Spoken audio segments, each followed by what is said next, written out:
Well, and Hey, I also want to thank Rick Neville for the past 2 months when I was off with my racing responsibilities with Bill Rawls Classic Cars. Rick stepped in and facilitated these meetings. So I was hoping I was going to note saying, Rick did such a good job, I was going to be fired. But unfortunately, no one sent me that note saying you're fired. But maybe that'll happen in the future. Moderator for life. There you go. I hear you. Ted Cry, are you on?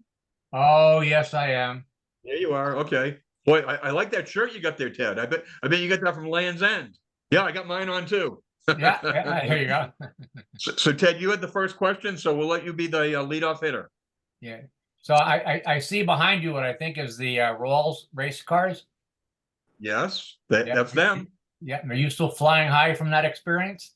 Yeah, it was a great experience. So I'll just briefly share with you. I've written an article. It'll be in the upcoming Healey Mark, and it will also be in our December Hen. But it was called Road to Road America, and that weekend out in Elkhart Lake, Wisconsin, the white one, which Bill has been racing for close to 30 years, won 4 races. Jack won 2.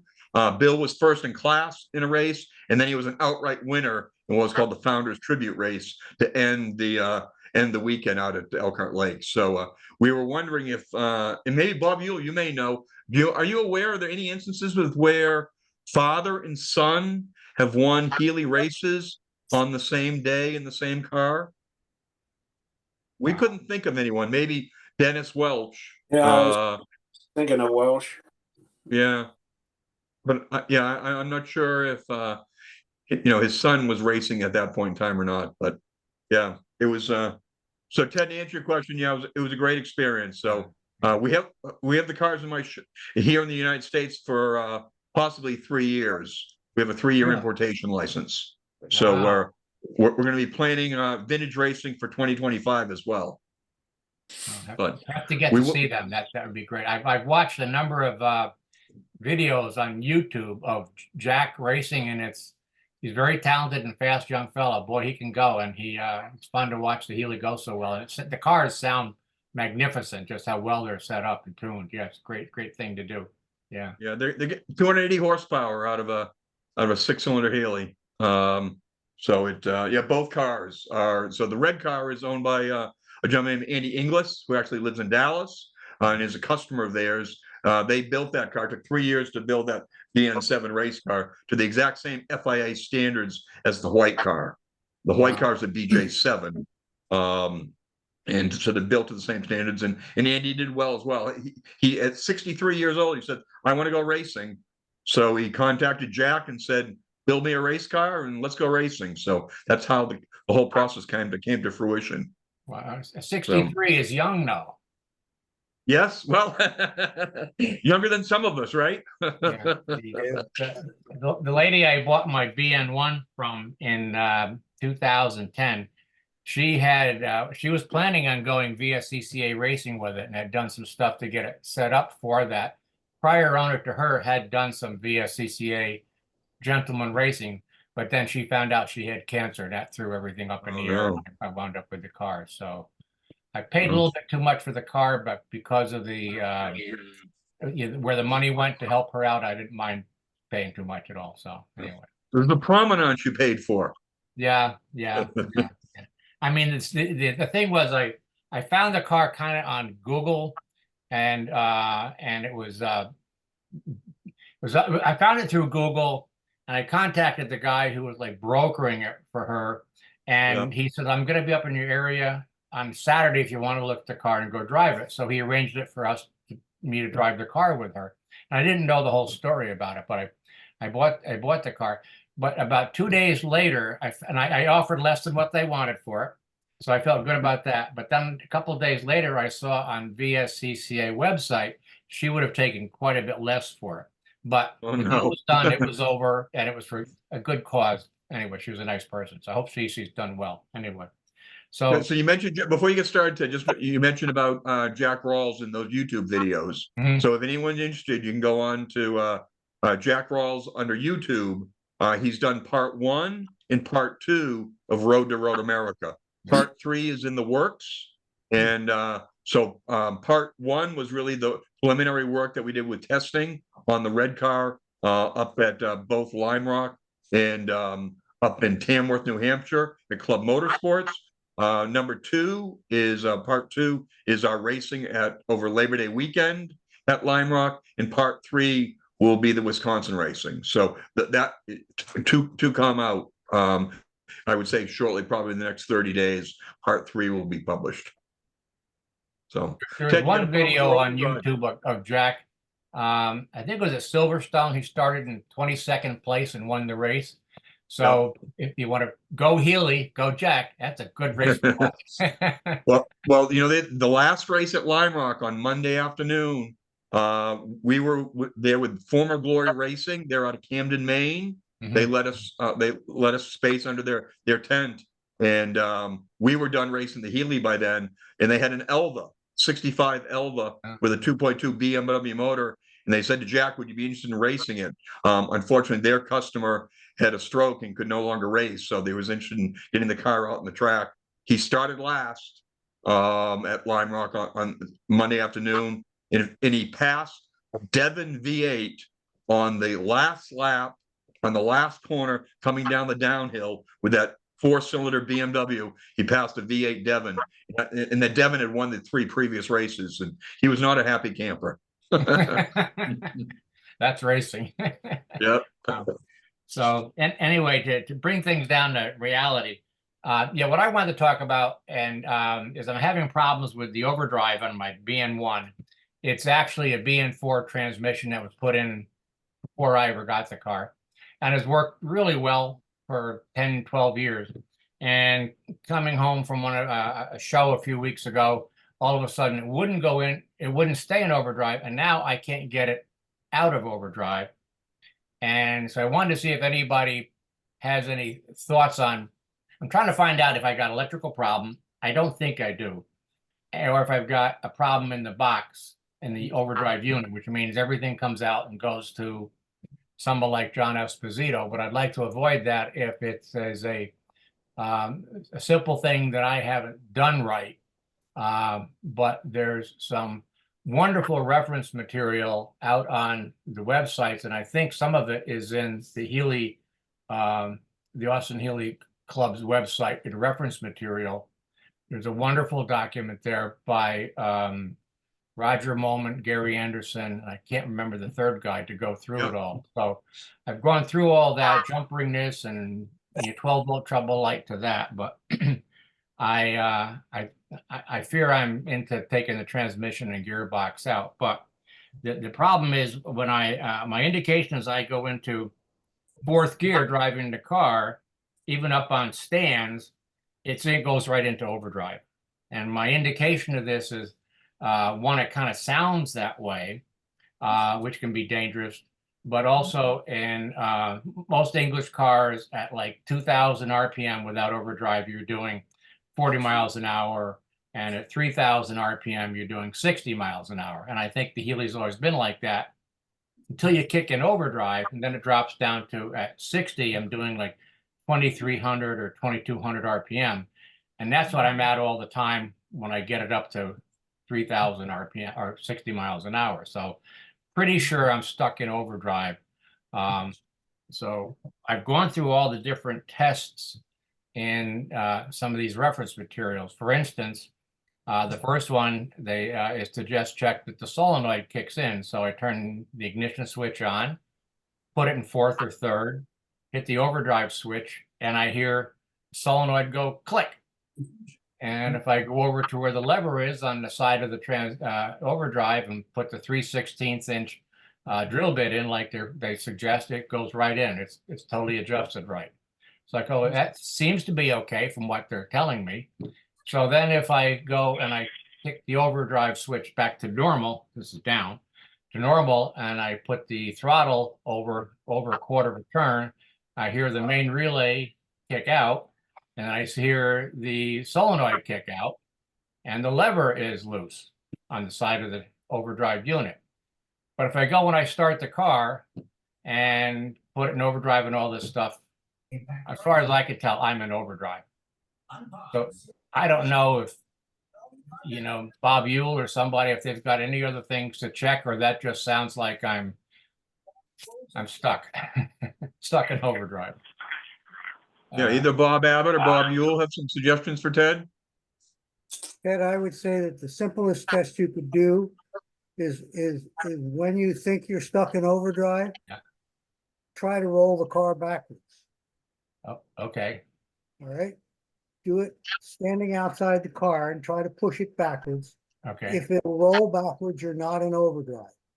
If you're If it rolls stuck in backwards, I'm overdrive, not in overdrive. if it rolls backwards, you're Uh-huh. not in overdrive. I like that. Okay, If you that's begin simple. to push it back and you Uh-huh. feel resistance, like you've just jammed on the brakes or something, don't Uh-huh. push it anymore. You cannot roll the car backwards when you're in overdrive. Okay. Okay. Now, Oh, if it is stuck in overdrive, the simplest thing to try to do is to whack the cone, the tapered part of the back of the overdrive, yeah. with a BFH. Okay. Just hit it 4 or 5 times. Is that a Whitworth BFH or a SAE? You can use the metric one if you can find it, but Okay. just give it a few whacks. We had Okay. a situation, probably 4 or 5 years ago with Neil Grotenhouse, who's been on this call a number of times. Neil's on the call right now. Oh, okay. Where he was getting his overdrive was sticking into overdrive, and we just built him a little lever out of a 2x4 with a fulcrum on it and a hammerhead on the other end that he could slide under his car and stand outside the car, alongside the car, and stomp on the lever and hit the overdrive with it, and it would fall out of overdrive. You can I'd drive the forgotten car all all about you that, want like Bob. Your that, memory's but pretty good. don't try to go backwards. Okay. Okay. Okay. I got a good selection of BFHs, so I can do that. Great. That's the kind of suggestion I was looking for. Thank you very much, Bob. It'll tell you whether it's really stuck in overdrive. Okay. But Okay. if it is stuck in overdrive, what normally happens is you can turn the key off Uh-huh. and then go and start the car again and go through everything else. And it'll still be stuck because the cone is actually, the clutch is stuck in that cone. And that's why hitting the cone, shakes it loose. Okay. So Okay. if the clutch is actually stuck in there, you cannot roll the car backwards. Oh, If okay. you feel Right. that resistance, then you're stuck, and you're really stuck. Okay. Peter, excuse me, but Bob ahead, Tom. Abbott seems to be talking through this entire discussion. Kamala is fighting for us. Yes? Well, I could hear Bob fine. Tom, you Yeah, couldn't I hear can hear him Bob? great. Yeah. Trying to find my car. I was listening to Bob Yule speak. No, Bob Yule hasn't spoken yet. Okay, That was Bob Abbott. all right. It lit up, my screen lit up the wrong person then. Okay, I'm sorry. No, that was, they have very distinct voices. Okay. Bob Yule, do you have any suggestions while you're drinking your wine? Red wine. Yeah, what Bob Abbott has said, makes perfect sense. But if it is stuck in overdrive, then you're looking at a teardown. If it continues to stick in overdrive, if all the electrical is correct, Yeah. and it continues to stick in overdrive, then you're looking at a teardown, and the springs are giving you problems. Okay. Yeah, and that was exactly my experience, if I recollect. Bob, your memory is pretty good. I ended up having to rebuild my overdrive, and it was in fact weak springs. It wouldn't return the cone back to where it needs to be, and so I ended up having to pull it and do a tear down, replace the cone, the clutch cone, and the springs. Okay. Neil, who did that for you? That would be me. Okay, wow. Good for you, Neil. Yeah. And as I a probably result don't of that, work- as a result of that experience, I remember being at one of the tech sessions at one of the summits or whatever, and I remember building a jig that had an electric motor on it that drove the overdrive, so I could actually test it and demonstrate the thing kicking in and out. So it was a fun experience. You I still have just- the jig. No. No, he gave it to me. I have Oh, is his that jig. who's got it? Bob's got it. It's- Awesome. I have his jig. Okay, there you go. Neil, you So forget everything, right? So if it's stuck in overdrive, should I put some really slick oil in there, like Molly Coat or something like that? A friend of mine used to run Molly Coat in his BJ7, which sounds dangerous to me, but I don't. He swore by it, but it sounds like I may wind up, as Neil suggested, looking at the springs and the clutch cones, and it's I don't know how old it's been like that. So thank you I very wouldn't much. rush to do that. Yeah, I would just definitely whack it with a 2x4 Yeah, once yeah. and see if you can get it to Yeah. disengage, and so Yeah. you know for sure whether it's stuck or not. Yeah. And then you can go Even if you whack it and it is stuck, I wouldn't rush to take it apart. Yeah. Because I spoke with Bob Abbott about this about 18 months ago. And Bob not only told me the story he just told all of us, he also told me a way you could try to fix it by driving the car in a certain fashion. And I did what Bob told me, and it worked beautifully on my 1965 BJ8. And Bob, I won't try to explain it since you're on the call. I'll let you tell him how to do it. Well, I guess you're talking about just going out somewhere where there's a nice long hill. You can put your car in third or fourth gear and have it right to the floor and keep flipping it in and out of overdrive and in and out of overdrive. So you want to try to burn the clutch a little bit. Yeah. And the overdrive slipping in will burn off the contamination that's caused the clutch to stick. Okay.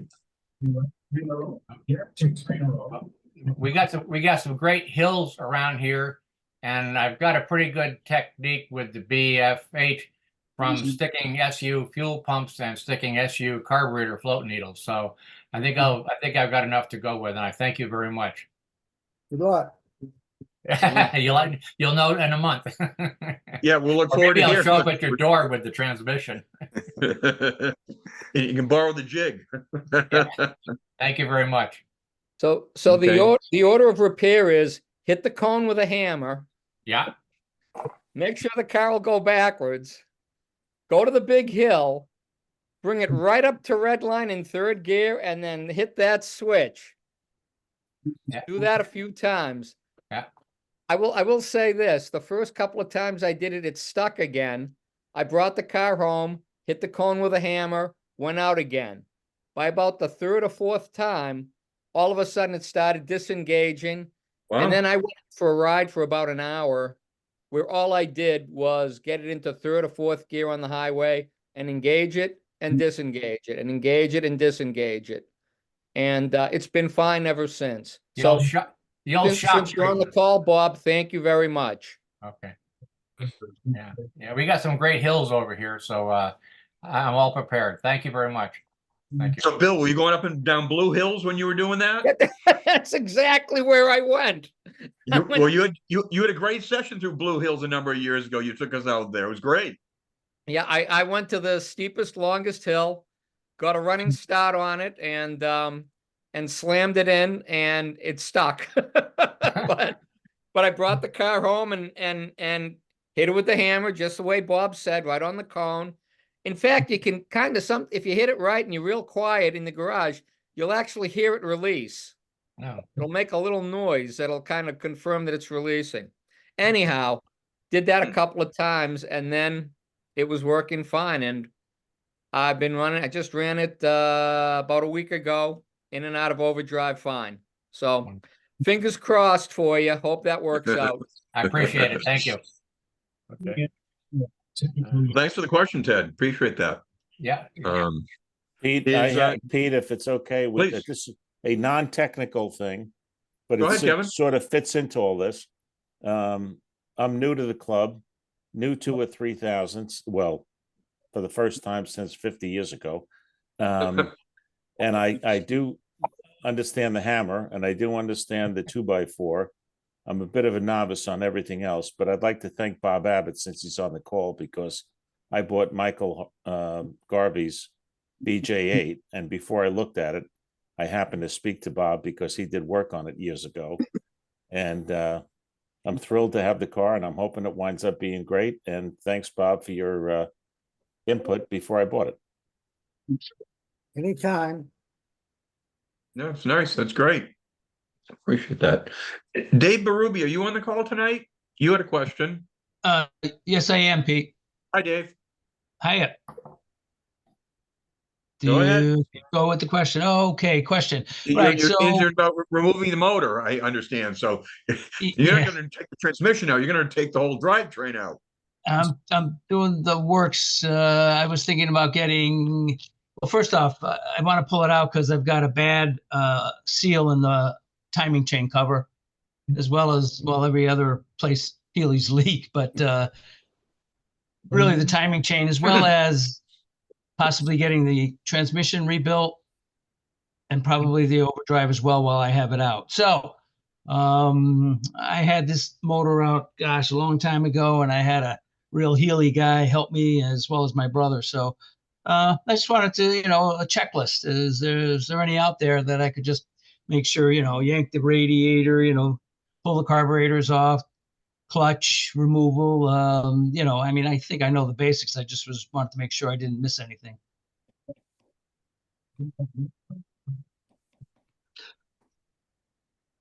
Well, So I'm looking for a checklist, guys. I've got a lot of silence. Going. Other people hearing Dave cut in and out. Yeah.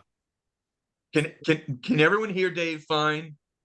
Yeah, I can hear him okay. I'm fine. Okay, go ahead, Dave. I turned my video off because maybe it's on my end. You were cutting out. Okay, but it seems as though most people heard me. I think so. Correct? Yeah. Okay. Yes, I heard you. Okay, good then. So is there anything published out there? My recommendation, I guess I'd start with, do you have the workshop manual? Yeah, I do. It looks like it's never failed me for removing the engine or any other major component. So I would follow those steps. Maybe people on the phone have got some shortcuts or something that you might use to avoid some of the steps, but I always just follow the steps in the workshop manual. Dave, do you have an engine hoist? Yes, I do. Yep. Okay, that's good. Yeah, And, yeah, I'd say it is. So, okay, the manual, I have used it for a few other things as well, and I've had good luck. So I'll certainly start there. Yeah, I think the only thing I might add is make sure you pad up around all your body parts really, really well, and removing the hood also helps. Yeah. But you can get the hood far enough open. I pulled my drivetrain on my BJ8 3 years ago when Bob Abbott rebuilt my motor, and I did it without. I had the hood tied up all the way back towards the windscreen and had no problems with it. And Bruce Ketchum came over and gave me a hand with that, and we had it in and out and worked really well. And Bob did an outstanding job at rebuilding the motor. It's made a huge difference in how well the car runs now. So Dave, do you have someone lined up to rebuild the motor for you? No, the motor has been rebuilt. Oh, okay. Yeah, it has been rebuilt, and I think unfortunately I didn't bring it to Mr. Abbott. That was my mistake.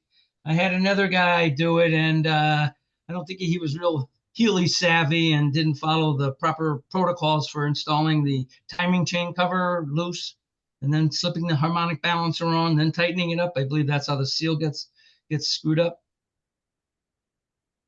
So yeah, the predominant reason you're going to pull the drivetrain is for the timing chain cover? Yeah, as well as I got a leak on the overdrive as well. seems to be coming out the back. That I guess the little cone that we were talking about earlier seems right around there. It seems to be coming out. So you don't have to pull the engine out to just do the front timing chain cover. Right. And you So don't then have the to pull the engine out to get the transmission out. So if you didn't want to take the engine out, you actually don't have to. Got it. If you're taking it out because you might also have an oil leak at the rear scroll of the engine, and you want to upgrade it to a seal, a lip seal, that might be a reason to take it out. But you can even, I'm told you can even do that with the engine in the car if you take the transmission out. Oh, yeah. Anyone else So, have recommendations for Dave? I'll just add something here. So while the engine is out, I'm planning on replacing the steering box. Okay. And then I know you don't have to remove the engine to do the steering box, but you know, while it's out, I was planning on doing that as well. Dave, what engine do you have? Is this a 3000 or 100? Yeah, it's a BJ8. A BJ8. Okay. One thing I would, I guess one thing I'd suggest you look at closely is the, I guess I'll call it the shaft of the harmonic balancer that rides on the crankshaft that the lip seal basically is sealing off. But look very closely at that shaft and see if you see any wear on the shaft. I can tell you that I've seen some of them that have a groove actually cut in them from the years of spinning. And so you could put in a new seal and put it in exactly right. But if you use that harmonic balancer with that little defect on the shaft, right where the lip seal is supposed to seal, it'll leak again anyway. So get the harmonic balancer off and inspect. You have to get it off anyway to do the job you're talking about. That's correct, yes. So while you have it off, look very closely at the shaft and see that you've got a nice uniform surface all the way around. And if you see any kind of a groove that's been cut into that shaft, you're going to want to address that before you put everything back together again. Okay, will do. Thanks, Bill. Anyone else have thoughts for Dave? Yeah, if the crank where the timing cover seal goes looks like it's been grooved or it's irregular, I don't know if Moss still sells them. That there's something called a Speedi-sleeve that's made to just slide over there, and it's very, very thin machine. You know, it's precision made, and it'll give you a nice new surface for the timing cover seal to seal on. And I happened to do that with my TR4, and it just never leaked a drop since. It's pretty common, so I don't know if Moss doesn't have them, then maybe just try Googling Speedi-sleeve, and that's the name of the company, I think. Very inexpensive and very easy to do. Yes, I've looked into that. The Speedi-sleeve does exist, and they make sleeves in just an infinite number of diameters and thicknesses. Okay. Thanks, Tom. Ted, I've also used Speedi-sleeves from time to time, and I've gotten them from Healey surgeons, and I agree with you, they're magic. You just slide them over there and put everything back together, and I wonder how it seals to the shaft, but it does. It's a precision turned, a precision manufactured thing, and it works well. And it's not that expensive either. $10 or less. That's pretty cheap. Yeah, it's one cold beer these days.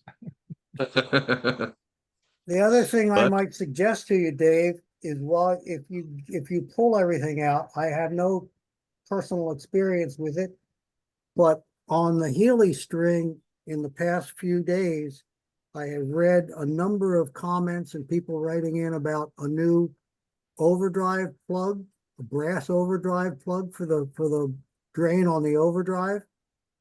Apparently AH Spares, when they bought out the other guy over there in England, they got the rights to this plug, and it's a carefully machined plug that people have had excellent luck in sealing up that overdrive drip using this new plug from Cape International, I believe. Yeah, Well- Steve Norton, Cape International. Yeah, well, Steve's now retired. He sold his business to AH Spares.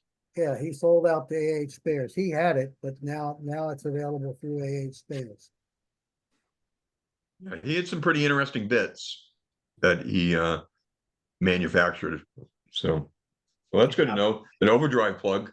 Yeah.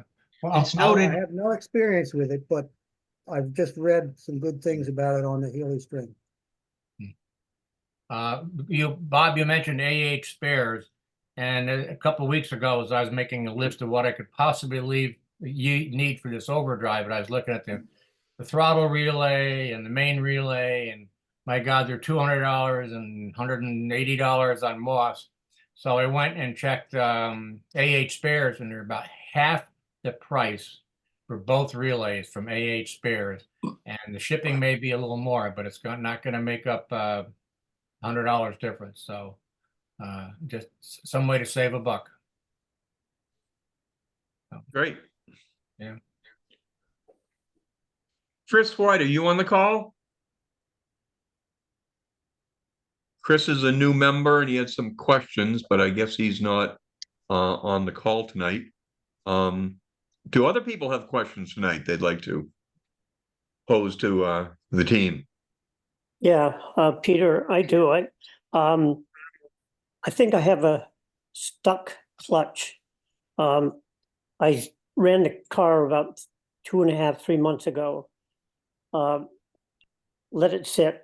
Tried to start it 3 or 4 weeks ago. Couldn't. The engine would run, but I couldn't get it in gear. So I did the suggested tricks to try and unstick a clutch. I had a friend pull me down the length of my driveway and back. That was one suggestion that didn't work. We jacked up the back end, got the car going, put it in gear. Well, actually put it in gear first, got the engine running. With the back wheels off the ground, I revved it to 2,500 RPM, quickly dropped the car, and then it lurched forward. That was supposed to unstick the clutch, but it didn't. So we tried it again, and no success the second time. So the hydraulics are working. The slave cylinder fork moves far enough to engage or disengage the clutch. So it's not the hydraulics. I had Jim Egan come by. Peter, you know Jim. He tried a couple of things.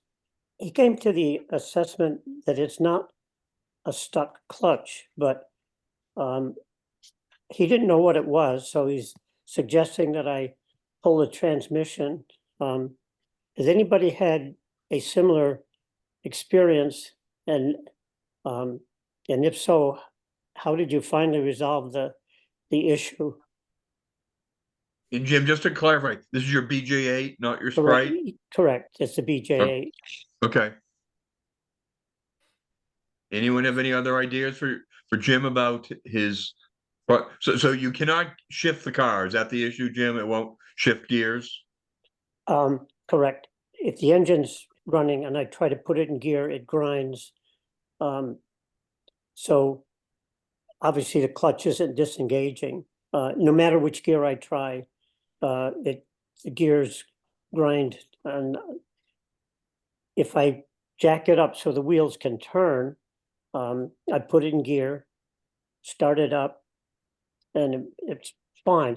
And I can move it from gear to gear with the wheels off the ground. But as soon as the wheels are, firm or touching the ground, then it won't shift into any of the gears. Including reverse? Correct. Okay. Yep. Does anyone have a hammer trick for Jim? That would be great if you did. Yeah. So the plan is to pull the transmission and see what's keeping it from the clutch from disengaging. Because when you look at it, there's not a lot of pieces there. You've got the lever that operates the clutch. You've got the clutch plate and pressure plate, and that's about it. What was it that Jim Began saw or thought that made him say he didn't think it was a stuck clutch? He didn't know. He wasn't sure. He said, I'm not sure what it could be. Yeah, I think, Bob, this is Jim Egan, who's out of Rhode Island, not Jim Began from Maine. Oh, I'm sorry. Okay. No, Well, both Jims, but Yeah.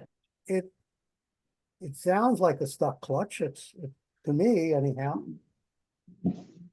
So if you have the car off the ground, you can run it through the gears, including reverse. Yes.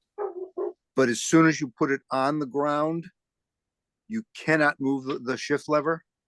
I can move the lever, but whenever I try to put it in gear, it'll grind. No, I mean with the motor off. I can't. Good question. I believe I can move it in and out of gear with the motor off. You feel any tension on the shift lever at all when you're moving it?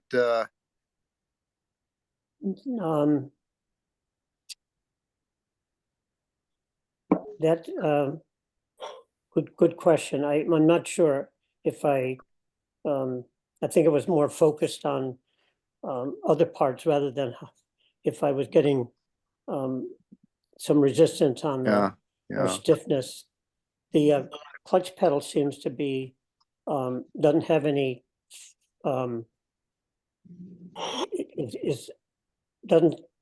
the movement of the clutch hasn't changed, the pedal hasn't changed, so it's not easier or harder than it has been in the past. So do you have full movement on the clutch, Jim? Yes. Okay. Yep. And with like I said, the hydraulics seem to be the reservoir's full, the slave cylinders fork moves, and everything is seems to be okay, except trying to shift when the wheels are on the ground. Do you have any idea how old the clutch is? I installed that. Have you ever replaced it before? Oh, yes. Yeah. Okay. And I've stored the car in the garage for, probably 10, 12 years and never had a problem. So it's not humidity or something like that. And like Jim Egan said, sitting there for 2 months isn't enough to have the clutch stick. So Bob, that was part of his assessment of it not being a stuck clutch. Yeah. But Jim, when the car is off the ground, you say you can shift it through the gears as it normally is. Yes. And you do that by depressing the clutch and shift to another gear. Yes. If the clutch is stuck, wouldn't it essentially be power shifting at that point? But he's using the clutch though. Excuse me? He was using the clutch though. You were depressing the clutch when you went from gear to gear when it was off the ground, correct? That's a good question.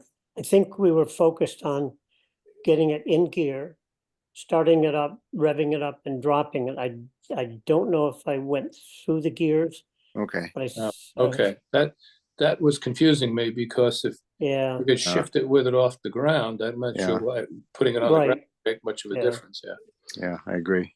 The other thing to look at on the hydraulics, both the master cylinder and the slave cylinder, is, for instance, coming out of the master cylinder, there's that fork piece that comes out and goes into the pedal, and I think it's called a clevis pin, and that can get worn, as well as the piece on the rod on the master cylinder, and that can get elongated, and in conjunction with that clevis pin, and you can lose a lot of adjustment there. Same thing on the slave cylinder. To go and look at that bolt or clevis pin that goes through the rod, and if they're worn, you can lose. I've got stuck on that a couple times. An easy thing to look at and fix if they happen to be excessively worn. Okay. Yeah, because they can get oblonged, right? Yeah, So yeah. oval shape instead of round. Yeah. And if you get the pin worn and then the shaft piece, you lose quite a bit between the two of them being worn in conjunction. And I got stuck in that a few times when I used to have a shop years ago. Okay. I mean, the slave cylinder fork moves probably 3/4 of an inch or so, maybe even more. I think that sounds pretty good, but yeah, you're groping for straws, so there's a couple more straws for you. Yeah. Okay. All right. Thank you. But you're right. It may make more sense to look at that slave cylinder and look at the pin to see if there is any wear on that. If that possibly could be part of it. That's a lot cheaper than pulling the whole drivetrain or pulling the transmission. Right. Okay. All right. I'll give it a try. All right. Thanks, guys. Can I ask such a a question? joy removing the whole. Go ahead, Bill. Sorry. When you had it lifted up and you dropped it to try to break it free, what exactly were you doing in the car? It was as the driver. I was told to put the clutch in. So I held the clutch in, revved it up, and then we dropped it. Okay. The car moved forward, and so you were in gear then. Correct. It lurched forward. So yeah, you were in gear with the clutch in, the wheels were spinning, you dropped the car off the jack stand, and the car's zipped forward. Yes. Great fun, right? Yeah. Yeah. And did you try that? Did you try that in multiple gears, Jim, or just first gear? I think we did it in first gear, trying to get the maximum torque on that. Because I've been told it's better to do that like in second or third gear when you try that. Okay. Well, because obviously first gear is not synchromesh with where the other two are. Right. But would you be able to get it into another gear if the clutch is permanently engaged?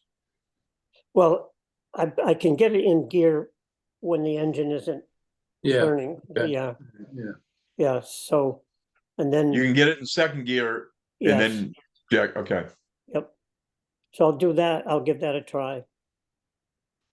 Because I like anything short of taking out the transmission would be the best way to go.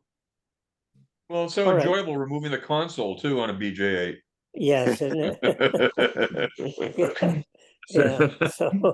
So that's why Bob Easterbrook to the Roadster. He didn't have to worry about that. That's right. Hey, Jim. Okay. I've got one other suggestion. I realize it's not a Healey, but I've got a 1940 Packard with a straight 8 and standard transmission. And about every 3 or 4 years, my clutch does freeze. And the way I unfreeze it, I put it in second or third on the ground with the engine off, and I start it in gear. And obviously, it's going to jerk. You tried that. Oh, you did? Okay. Yeah. In second or third, Jim? Not first? Well, Jim Egan did it. And I didn't ask him what gear he had it in, but I think it was second. So he put it in gear and then tried to start the car. And you lurch forward a little bit, but that didn't seem to break it free. You didn't have Carol standing in front of the car when you did this, right, Jim? No, she was nowhere near. She Well, that's good. You're a smart man. Yeah. So I'll try it, jack it up, get it in second gear, see if that'll break it free. If not, I will make an appointment, and Jim Egan said he'll come over and we'll take the transmission out and see what was causing the problem. So I'm not sure if you're seeing, and Judd, thank you for your, so Judd had a question on, or a point on sprites. Have you seen the chat on Jim as it relates to that? He's got some suggestions there about that. And Judd, you want to speak to that? Yeah, so I guess I was trained, because I had the same thing when I bought my Sprite. And what's different, I didn't think of ever dropping it on the ground. What's different of applying the e-brake is either you're going to stall the engine or it's going to break loose. Whereas when you drop it onto the ground, I'm thinking that, the energy simply goes from spinning wheels to then spinning wheels on the ground. Whereas an emergency brake, something's going to come loose or the engine's going to stall. That's just a little more force. Okay. I mean, again, I'm not the expert. You guys, I'm a newbie, so. But that solved my Sprite problem. Okay, so repeat that again. What was the... I'm up on storage. I'm up on storage jacks. Okay. Get it started in a gear. I would agree with the rest of the team. If you can row through the gears, but I think if you're up on storage jacks, start it up in second gear, and then apply your emergency brake, bringing your rear wheel. Obviously not all at once, but keep applying it and get it to the point of stopping, and that's got to pop the clutch up. Pop the clutch plate off the flywheel. Yeah, someone had suggested that when they were dragging my car down the driveway to put on the emergency brake, not the front, or don't step on the brake pedal, because on the Healey, the emergency brake operates on the rear wheels, and that's what you're trying to stop. And only one of them. It doesn't do both. It only does one of them. Okay. On a big Healey, it's only one wheel. Isn't that right? No. I think it's both. No, it's wrong. Okay, sorry. If it was only one, it wouldn't help unless you have a lock. Yeah, no, it's both. It's both. Right. My bad. Yeah. All right. So thanks, Judd. I'll give that a try. Good. Okay. Well, let us know next month, Jim. Yes, I will. Thank you. Other questions tonight? Pete, Kevin, if you don't mind, Sure, go ahead, Kevin. When I picked up the BJ8 on the North Shore a month or 6 weeks ago, and I drove it down to the Cape, I was about an hour into the drive, all highway driving. Michael told me he drove the car about 350 miles a year, probably most of it local. Yeah. And one of my comments before I left was, does this have enough gas to get me to Cape Cod? And he said, well, I think so. And he has a dipstick. He has a dipstick that he personally calibrated because he doesn't trust the gas gauge. So I'm on Route 3 at 65 or whatever miles an hour with, fortunately, my wife in the chase car, which we did not need. And all of a sudden it went bum. And I thought to myself, am I running out of gas? And I looked, I had a quarter of a tank. So then it started running again. And I did get off and I did get gas. And, I was so happy that I got there and I was getting gas and it was running that, like an idiot, I didn't look to see how many gallons I took. But anyway, it was not a low gas issue, that I'm confident of. It happened once again on the way home, and I was in third gear in overdrive the second time. I was in fourth gear in overdrive the first time. So I thought maybe it was the fickle electronic overdrive. I've convinced myself that's not the issue.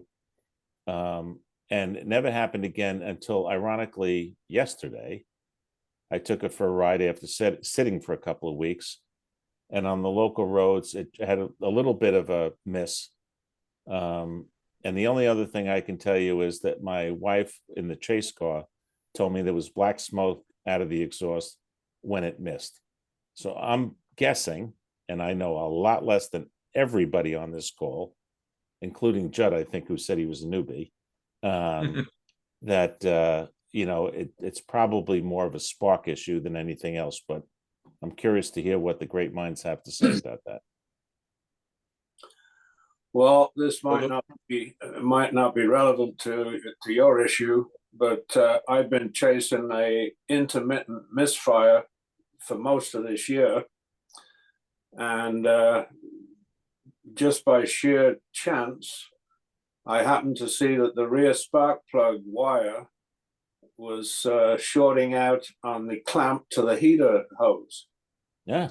Okay. It wasn't doing it all the time. It would just every once in a while, and it would miss 2 or 3 firings, and then it would catch on again. So I took a big pair of pliers and bent the end of the clamp, and the problem has seemed to have solved itself. Well, it would be very nice if it was that simple. So that'll be fixed number 1. The other thing, Kevin, don't go ahead, Bob. Another thing to look for under the same on the same idea is we've had it happen on a BJ8 where the dipstick got twisted around and shorted on the contact to the coil. Yeah. Okay. If the coil is angled on top of the generator in the slightly wrong direction and the dipstick gets twisted, the angled end of the dipstick, I've seen that happen too, where it shorted it out, and it can be very intermittent because it rattles around in there a little bit and just sort of cuts out your spark momentarily and then rattles loose, and now you've got spark again. So that would give you that bump that you're talking about, or that pop, that miss could be the cause of your smoke. Well, thanks, Bob. That's 2 easy fixes if it's one or the other. So Kevin, does your trip odometer work? It works on both the BJ8 and the MGB, and that's the only thing I use for gas mileage or gas tank refill. Yeah, great. That was going to say, don't trust the gas gauge. As a matter of fact, I asked Mike if it worked, and he said he didn't know. He never reset it. And I reset it, and it does work, and I do use it on both cars. Yeah. Well, so you know a lot more than you think you know. Who knows what I know? That's Bob knows how I'm not very good with gas, so he's been stuck a few times with me with cars running out of gas.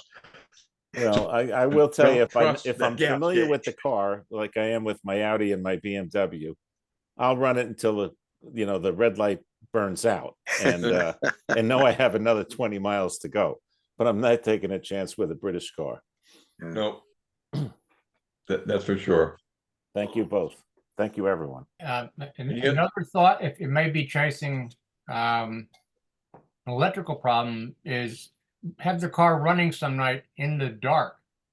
Dark, if you can pop the hood and see if you see anything sparking around there. You might not, and you wiggle some wires or stuff like that, and you may find some stuff like that something's loose somewhere. Yeah, thanks. Well, if you're in the area of Katua, you can stop by and you can fiddle around and see if you're feeling it. Yeah. So something that I had happen to me once years ago, kind of intermittent and stranded me, is on the battery turn-off switch in the trunk by the battery. There's a little black and white wire, if I remember correctly, and it goes to the distributor.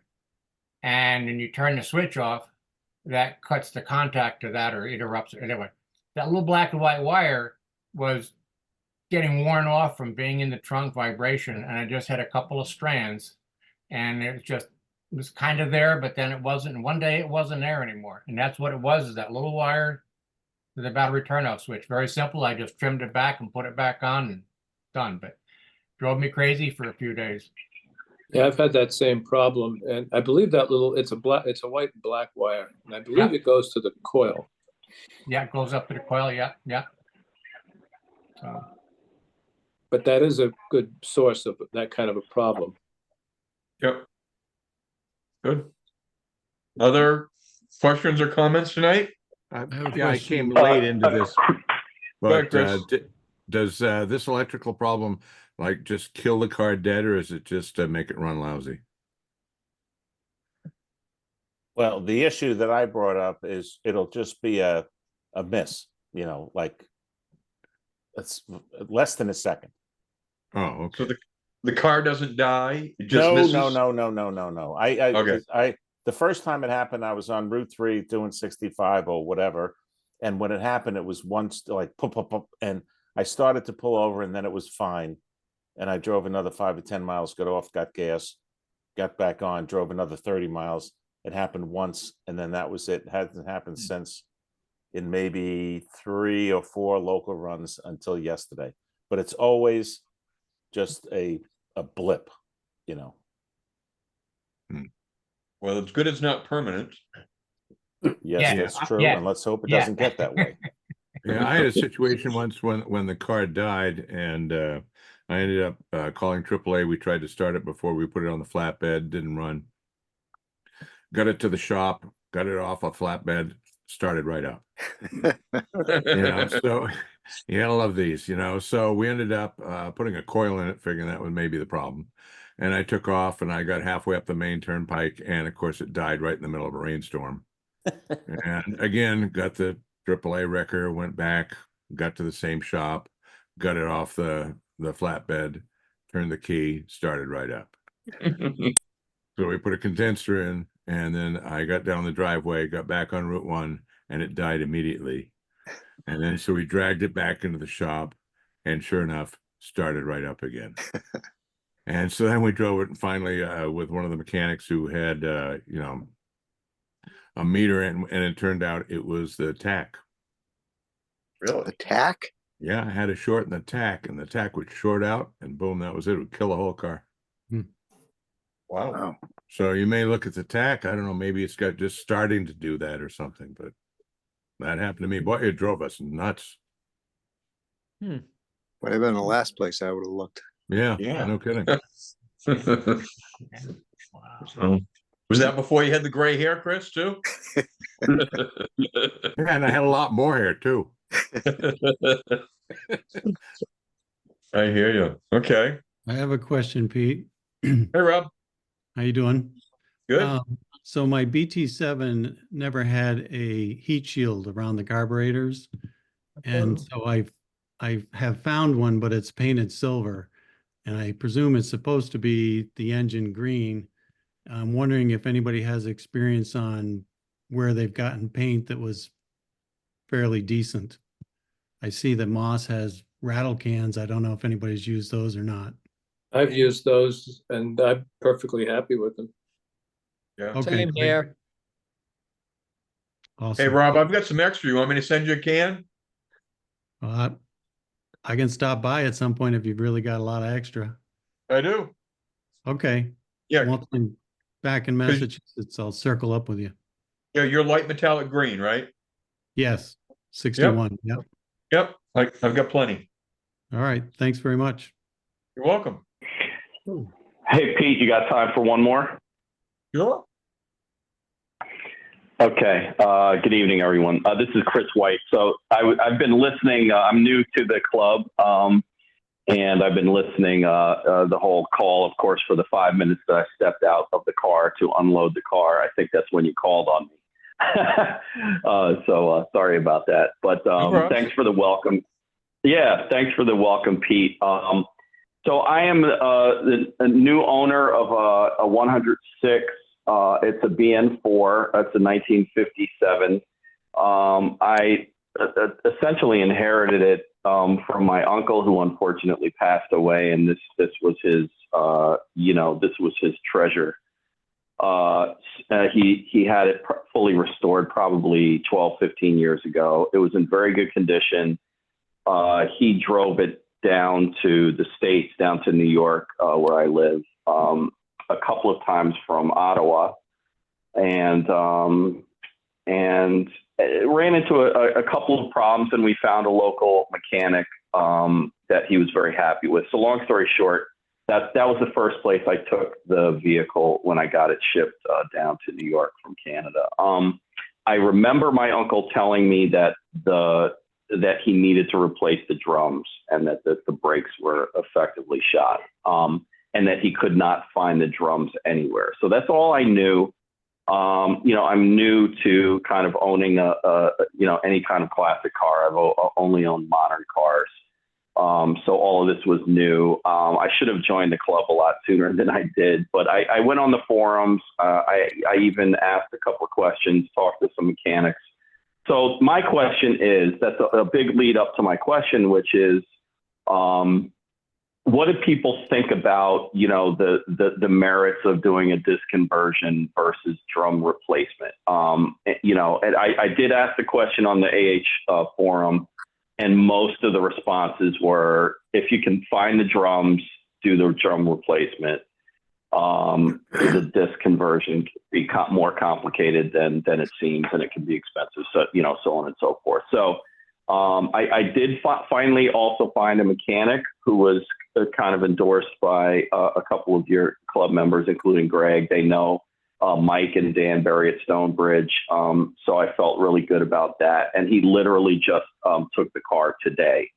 So it's there. He seems to be leaning towards drum replacement. And as I discovered in the last few weeks, the drums now seem to be available at Moss and one other outfit. For the entire summer when I was looking for these drums, I couldn't find them anywhere. So that may be kind of the answer to the problem, but I kind of wanted to just throw that question out there and see what people thought.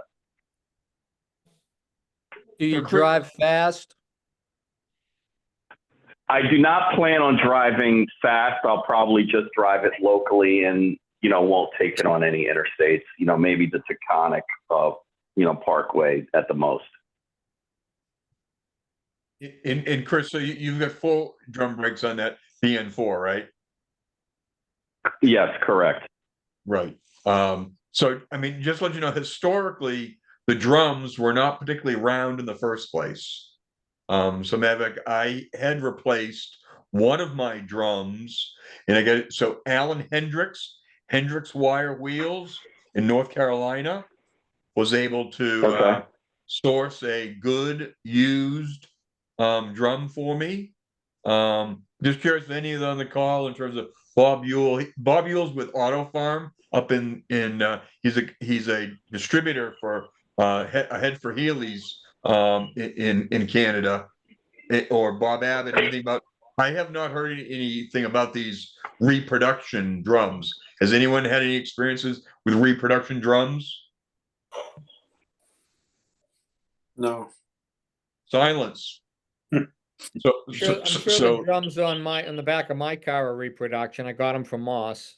Yeah. Okay. Oh, yeah. Okay. They work. They work fine. Bill? In fact, I sent them to Alan because I'd heard that they often need to be rounded and balanced. And he called me up and he said, Bill, they really didn't need very much. They were pretty good right out of the box. Well, I don't know if I just got lucky or if they should be sent down as a matter of course. Okay, that's helpful. Thank you. And are there different drums on the front versus the rear?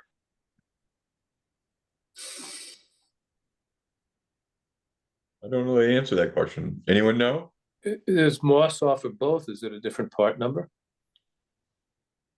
That's a good point, Tom. I didn't. Yeah, I guess I'll ask. I didn't notice that it's specified, and I guess that's why I was a little curious. And I guess in which case is it worth it to buy a set of 4? If I'm replacing, let's say, the front, I think the problem is with the front. Do I just replace all 4? Does it make sense to do them all together? So Chris, when you're going to stop the car, do you get any pulling from left to right? Let me think. I only drove it for so the guys in Poughkeepsie, when I brought it to them, and they kind of basically had the car the whole summer, and then told me at the end of the summer they don't have the expertise to do the work. That's too bad. Yeah, so that was a That little wasted your summer. that was a little painful. Yeah. But luckily they did not try to do anything that they were not equipped to do. So they bled the brakes, put new fluid in there, I believe, and the car drove for a week. And then by the end of the week, I had no brakes. I'm, literally, pedal to the floor, and the car is barely stopping. So that's when I stopped driving the vehicle. So when you check the reservoir, was the fluid down? I did not check the reservoir. I just kind of stopped driving it and tried to find a mechanic at that point. I don't recall any significant pulling one way or the other when I did brake, though.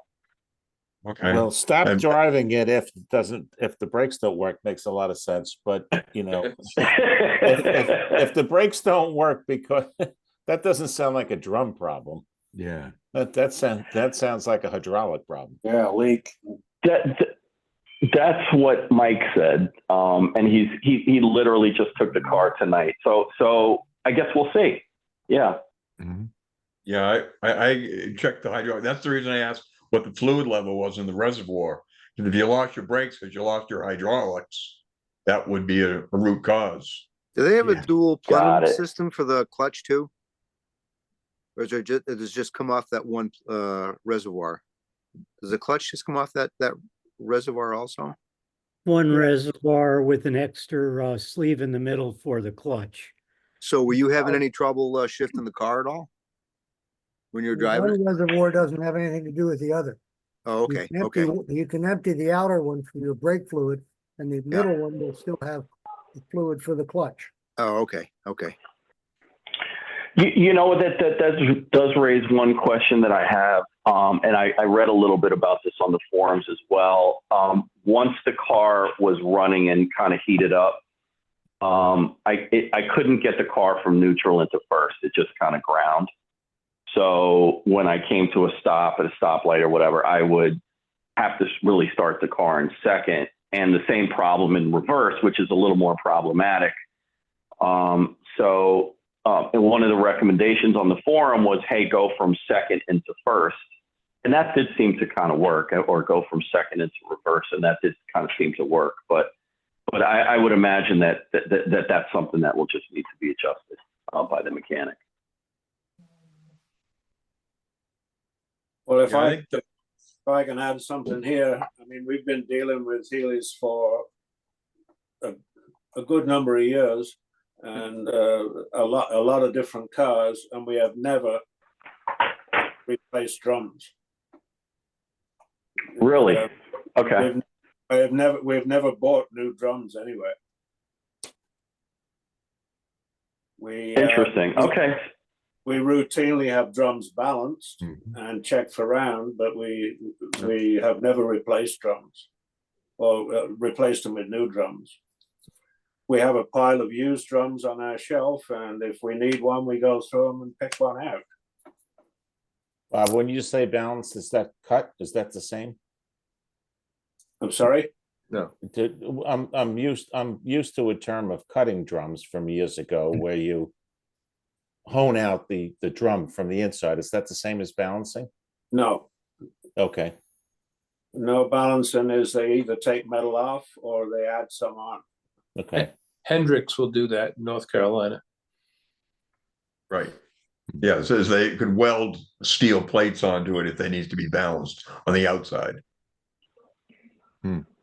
Yeah, I found an outfit in the Midwest that does it as well. Yeah. Are you having a problem? Good, Chris.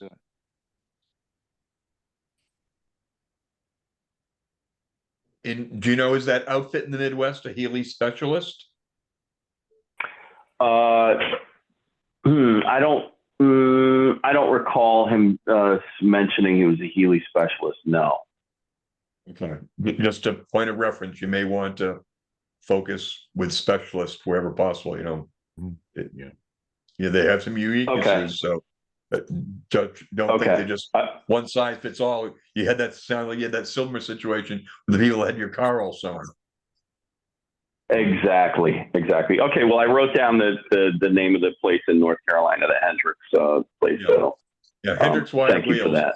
So the other thing is, if you go on to the members only section of our website, Chris, we do have a section there. The password is Healey lowercase to get into that website as a member. We also have a vendor listing in there of suppliers that we've had experience with and good experience with in the past across a multitude of different areas for servicing your car. So there may be something you want to check that out too as a resource. Okay, fantastic. I really appreciate all the help.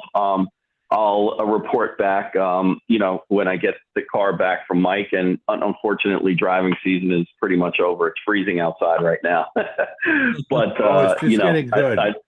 Yeah. Well, it sounds like next week's gonna be back in the 70s. Well, that's good. It's looking good. Yeah. And the other thing is, thank you, everybody. So, Chris, the Healeys run much better in cool weather. They hate 80s. Absolutely hate it. So they love 50s, 60s. And they're hot in anyway. I did discover that driving it for the 1 week at the end of August that it is as hot as bejesus in that car. Well, and then they don't run as well either because the motors run too hot too. Despite what inside the cockpit gets hot. So, okay, well, thanks, Chris, for your. Thank you, everybody. Questions. Hopefully that was helpful, and feel free. We do this the second Monday of each month, same time at 7:00.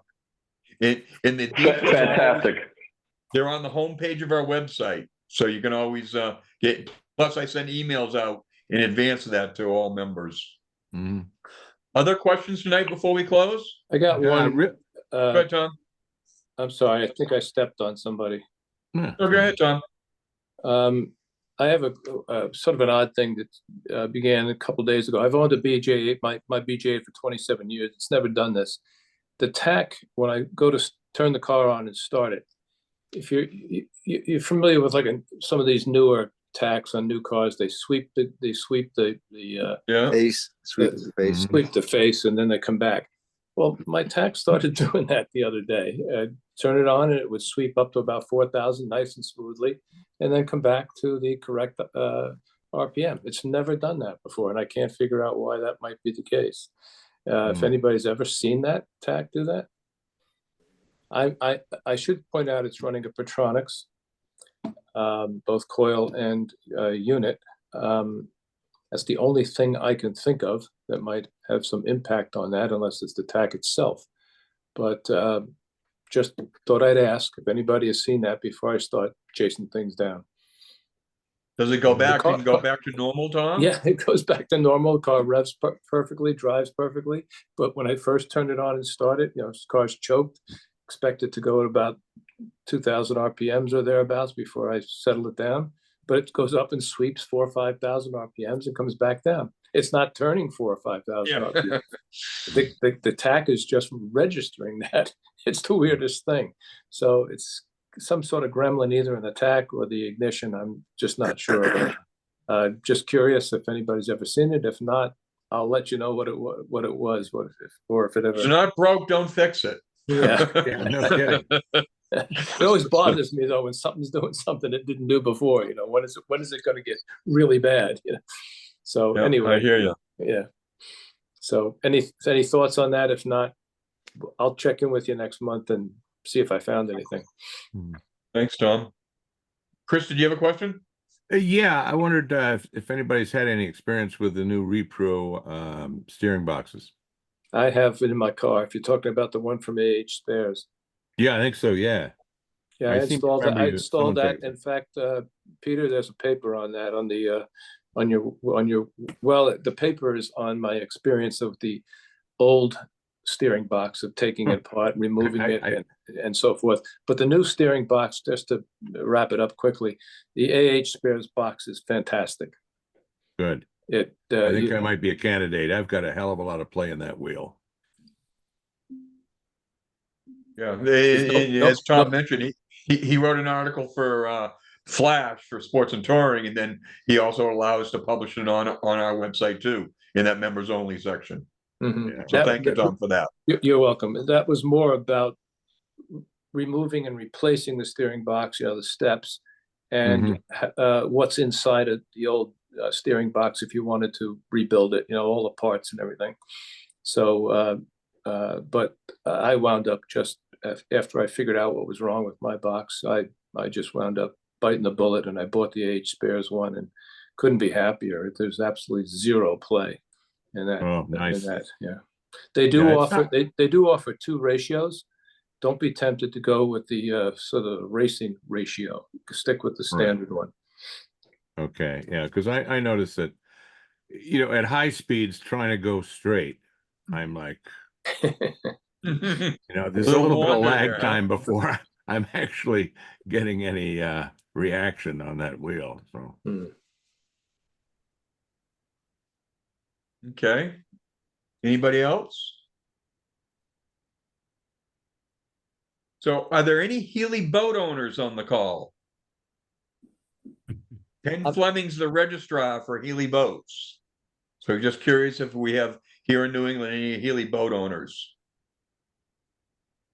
And anything else you want to add? No, not really. Thank you for that, Pete. No, we're trying to reestablish the boat registry for Healey boats.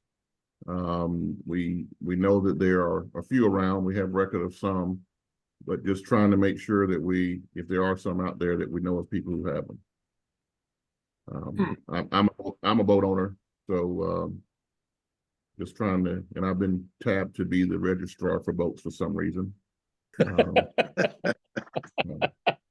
How many boats are in the registry, Ken? All 3. Right now, we only have about 14 that we know of. Yeah. But I have since uncovered probably 3 or 4 more. I went to Goodwood Revival this year and made a few contacts there and found a few over there. Nice. But yeah, there are not many. The boat I have is pretty historic. I have hull number 1, which is the first boat that was made. Wow. And it's unrestored and in original shape and been maintained but not restored. It was sold at the first boat show by Donald. And went to Holland in 1957, stayed there till 99. And it's a 16-footer. They made 25 16-footers, all African mahogany. It's an inboard motor. And there are only 2 of those known to exist in the world. Wow. Is that an MGA motor? It has a BMC MGA motor. It's actually badged a Healey 55. Okay. Donald had to get board approval from BMC to put Healey 55 on it. Nice. But it's a 4-cylinder. Basically, it's a 4-cylinder MGA motor.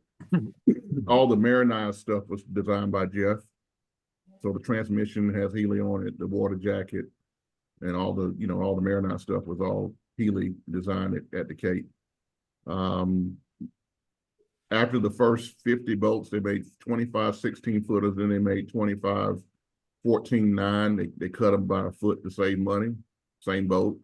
And then from that point, they went all fiberglass. So after that, most of the boats are fiberglass. And they had maybe 2 or 3 other different models.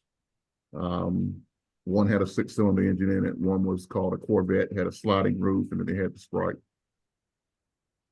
Sprite was the outboard and a ski master. Oh. It's a lot of people are not aware that Donald made boats, believe it or not, especially a lot of people. Which is not a bad thing, but they didn't make them for long, but they were an important part of the Healey history, and we're just trying to make sure we maintain that and get information out about them. We might have, this is not definite, but we might have some boats at Conclave in Branson. Nice. Several, and it's very likely that my boat will be in Lake Tahoe in 27 for the National Healey Meet.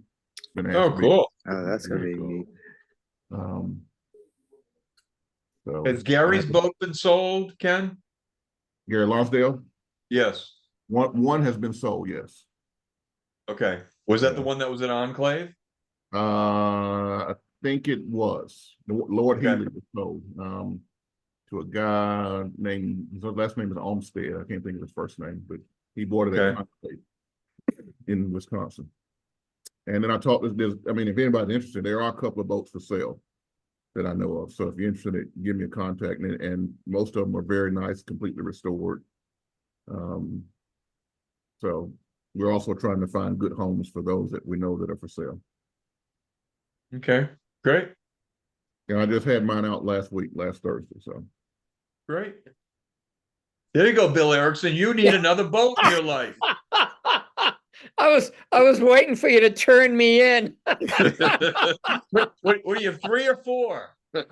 Well, I've got enough boat troubles as it is, thanks. But you know, I've dreaded looking at Healy boat advertisements when they pop up that one might be near me, and I'm tempted to go to look at it, and I end up owning it because I don't want to. I've got enough trouble with what I've got. but Kenneth, thanks for that hard work and that report. It's a very interesting story, and it's good to know somebody's working on that. Thank you. Yeah, you'll be hearing more about it. There's probably going to be an article in the Mark coming up, and some other things just to get the word out. So you should be hearing more about it soon. Great. Cool. Thanks, Ken. Yep. Okay, well, thank you all for your participation tonight, and we'll. Hey, Peter. We'll talk. Please go ahead. Hey, Peter, it's Nick. Hey, Nick. Just one thing there. Back to the gentleman with the Pertronics ignition and the sweeping tachometer. I'd have to say that I've had a Pertronics, the same one, probably 15 or 18 years, and I've never experienced that. So I don't think it would be the Pertronics. Okay, thanks. Yeah, that was Tom Mulligan. Thank you. Hey, Okay. Pete, if you want, I can send you a picture of the boat if anybody wants to see it. If you want to throw it up. Please, yeah, that'd be great. Let's see. That's done right quick. We'll email it to you right quick. Is that the best way? Or do you have it on your desktop? Do you want to share it? I got it on my phone. I was going to send it to you right quick. Okay. If anybody's interested. Oh, yes. Okay, one's coming now. Okay. I don't know. Figure another one. Oh, cool. Let me see how I can forward this. Come on. Oh, that's very cool. How recent is that picture?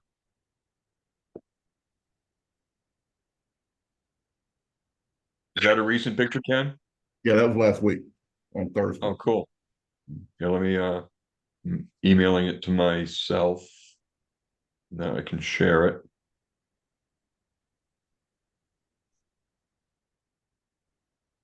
And okay, let me see if I can share that. Bear with me. Okay, just came up. Yes, I actually sent you 3. This one's a nice one. Okay, well, let me start with this one here. It's pretty sexy. I tell you when it's in the water. Right, if I say so myself. Well, the women always tell you you're sexy, Ken, right? Oh, no, not me. Cool. It is nice. Very nice. Can you guys see the screen? Wow. Absolutely. That's a pretty very boat. cool. That's really cool. Wow. Bill, that's got your name all over. You want a twin to that one, I know. Ken knows where you can get one. My father had a wooden boat, and for years growing up, I'd spend the winters with him going through the all the planking, digging out all the old dried up caulking, putting in new caulking, launching the boat in the spring and waiting for the caulk to swell up so the boat stops leaking. Oh yeah. Having lived through it as a child, I don't want to relive it as an old man. Okay. Well, Ken, thanks for sharing some of the history of the Healey boats, because you're right, not many of us are as familiar with those. Very cool. Yeah, it was nice seeing Gary's at Enclave a couple years ago. Yeah. So, well, thank you all. Hope you have a great rest of October, and we'll talk to you the second Monday in November. I believe it's November 11th. Thanks, Pete. Right. Thanks, Thanks, everyone. guys. Thanks, Good all. night. Thank you, Peter. Thanks, Thanks a lot, Thanks, Peter. everyone. Happy Bye. Halloween. I am. Thank you.